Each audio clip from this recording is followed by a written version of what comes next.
Hello friends. आज का topic है भारत के यवन राज्य से। ठीक है।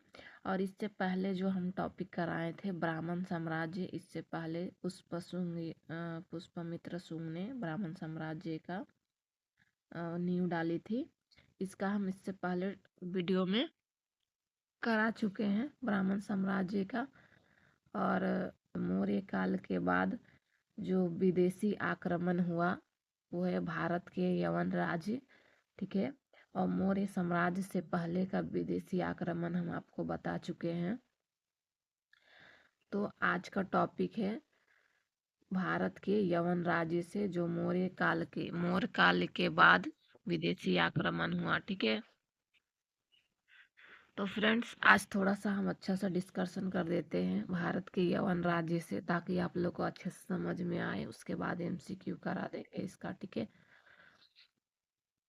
चलिए स्टार्ट करते हैं भारत के यवन राज्य। तो फ्रेंड्स भारत को यवन राज्य क्यों कहा गया है? तो यवन जो है यूनानियों के लिए ये शब्द यूज किया गया है। यूनानी आके भारत में बस गए थे, इसीलिए भारत के यवन राज्य कहा गया है। ठीक है। भारत भारत पर आक्रमण करने वाले विदेशी शासकों का क्रम है। ठीक है। कौन कौन से विदेशी शासक आए मौर्य काल के बाद आक्रमणकारी? ठीक है। तो पहला जो था हिंद यूनानी।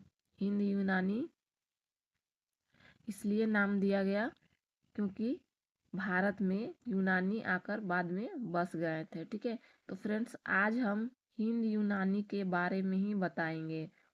ठीक है। सिर्फ हिंद यूनानी के बारे में ही बताएंगे आज का वीडियो में। ठीक है। चलिए स्टार्ट करते हैं। यवन कौन थे? यवन कौन थे? तो फ्रेंड्स यवन शब्द संस्कृत में यूनानियों के लिए प्रयोग किया गया। ठीक है। यवन शब्द यूनानियों के लिए प्रयोग किया गया था। ठीक है। अगला पॉइंट है भारत में आने वाली यूनानी मुख्यतः सिकंदर। ये मौर्य काल से पहले आया है सिकंदर। ठीक है। मौर्य काल से पहले यूनानी आया था सिकंदर, और उसी का वंशज जो है मौर्य काल के बाद आया वो है भारत के यवन राज्य से जाना गया उन्हें। ठीक है। और जिन्हें हिंद यूनानी कहा गया। अगला पॉइंट है आपका इंडो ग्रीक। उन्हें इंडो ग्रीक भी कहा गया। ठीक है। अब है यूनानी का बैक्टीरिया का यूनानी। तो फ्रेंड्स बैक्टीरिया से यूनानी आया था, और कब आया? तो 250 ईसा पूर्व के आसपास आया। ठीक है। बैक्टीरिया जो है एक जगह है, बैक्टीरिया अफगानिस्तान क्षेत्र में, जहाँ पे यूनानी शासकों ने स्वतंत्र रूप से अपना राज्य स्थापित कर लिया था। ठीक है। यह भारत में आने वाले हिंद यूनानी शासकों का आधार बना। ठीक है। दो यूनानी आए दो यूनानी वंश आए। पहला था डेमेस्ट्रियस वंश। ठीक है। और दूसरा था यूक्रेटाइड्स वंश। ठीक है फ्रेंड्स। तो पहला जो यूनानी वंश रहा बैक्टीरिया का वो डेमेस्ट्रियस वंश रहा, और दूसरा जो यूनानी वंश रहा बैक्टीरिया का वो यूक्रेटाइड्स वंश रहा। ठीक है। अब जानते हैं कि ये यूनानी भारत कब आए। तो फ्रेंड्स बैक्टीरिया के पहला राजा डेमेस्ट्रियस ने लगभग 200 से 180 ईसा पूर्व में भारत आया और भारत पर आक्रमण कर दिया। और उसने पंजाब सिंध क्षेत्र में शासन स्थापित कर लिया। ठीक है। उसने साकल साकल पर अपनी राजधानी बनाई। ठीक है।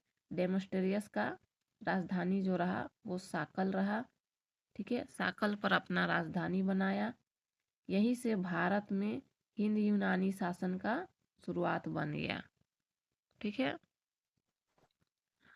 आई होप आप लोग समझ गए होंगे डेमोस्टेरियस के बारे में।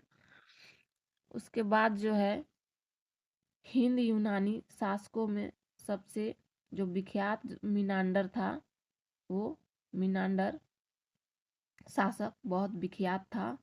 वो ये डेमेस्ट्रियस वंश का जो शासक था मिनांडर, वो मिनांडर जो है बहुत विख्यात शासक था। ठीक है, अगला है यूक्रेटाइड्स वंश। दूसरा जो आया वो आया यूक्रेटाइड्स वंश आया। ठीक है, दो यूनानी आए, डेमोस्टेरियस वंश और दूसरा है यूक्रेटाइड्स वंश।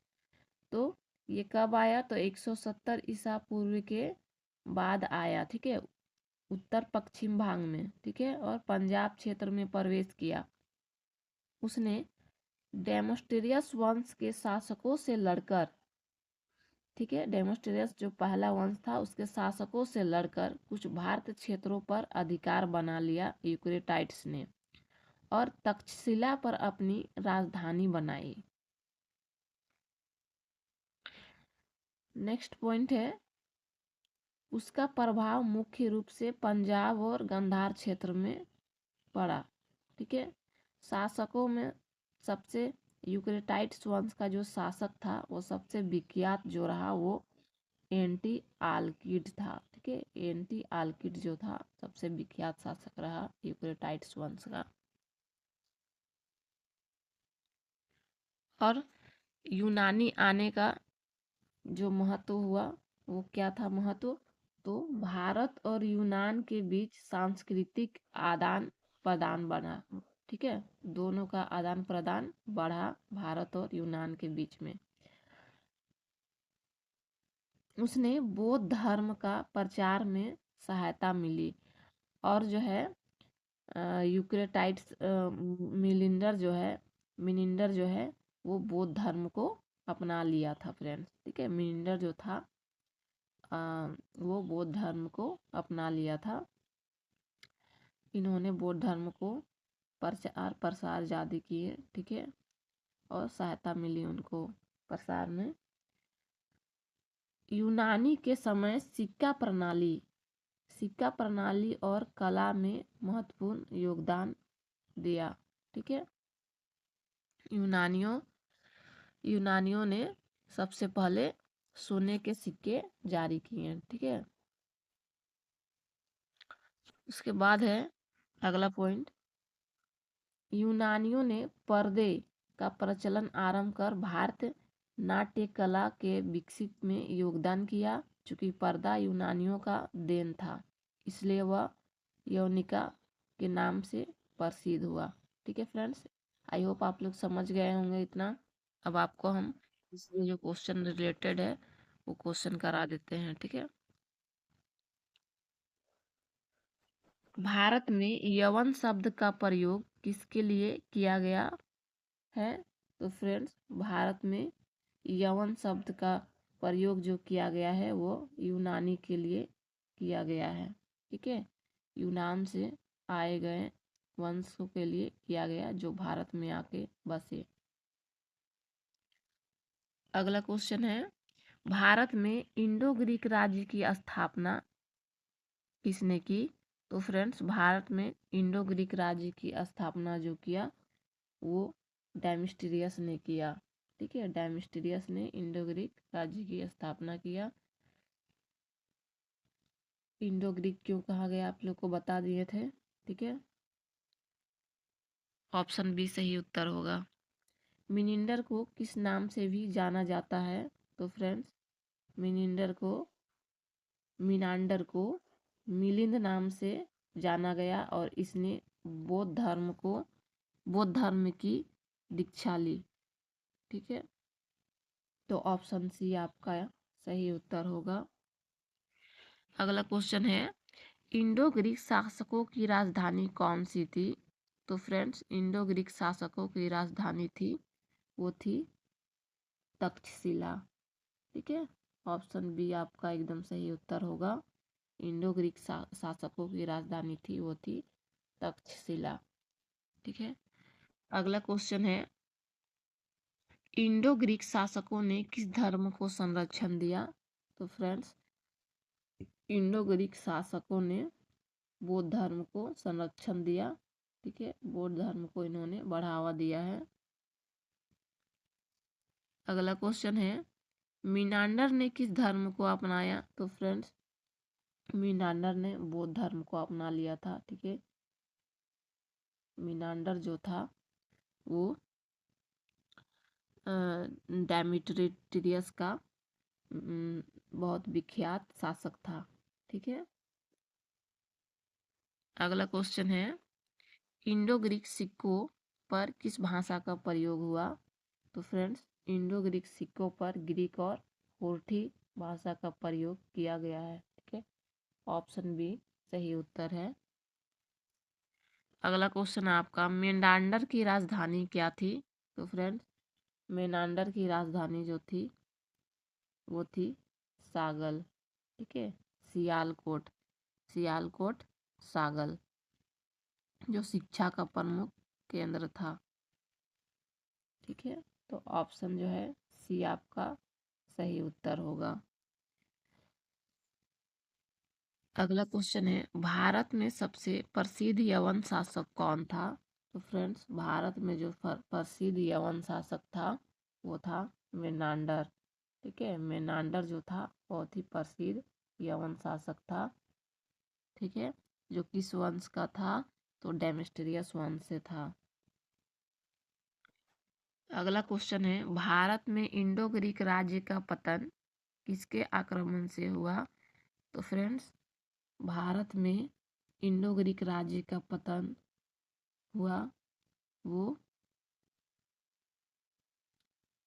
शक वंश के वजह से हुआ। ठीक है, इंडो ग्रीक राज्य का पतन जब हुआ तो शक वंश के वजह से इसका पतन हुआ। तो ऑप्शन ए आपका सही उत्तर होगा। इसके बाद हम बताएंगे आपको शक वंश के बारे में। ठीक है, ये हिंदी यूनानी के बारे में आज हम डिस्कशन किए आपको। भारत में सबसे पहले स्वर्ण मुद्रा किस विदेशी शासक ने चलाई? तो फ्रेंड्स, भारत में सबसे पहले जो स्वर्ण मुद्रा चलाई वो बीम कडफिसेस ने चलाई। ठीक है, बीम कडफिसेस ने चलाई। तो ऑप्शन बी आपका एकदम सही उत्तर होगा।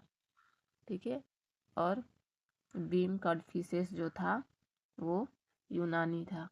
ठीक है, यूनानी शासक बीम कडफिसेस। तो फ्रेंड्स, क्वेश्चन यहीं पे अंत होता है आपका। ठीक है, आप लोग चैनल में नए होंगे तो लाइक और सब्सक्राइब जरूर करिए ताकि नेक्स्ट आपको मिलता रहे वीडियो। और इसके बाद का जो टॉपिक होगा वो शक वंश पर होगा। ठीक है, हिंद यूनानी के बाद शक वंश आए। ठीक है।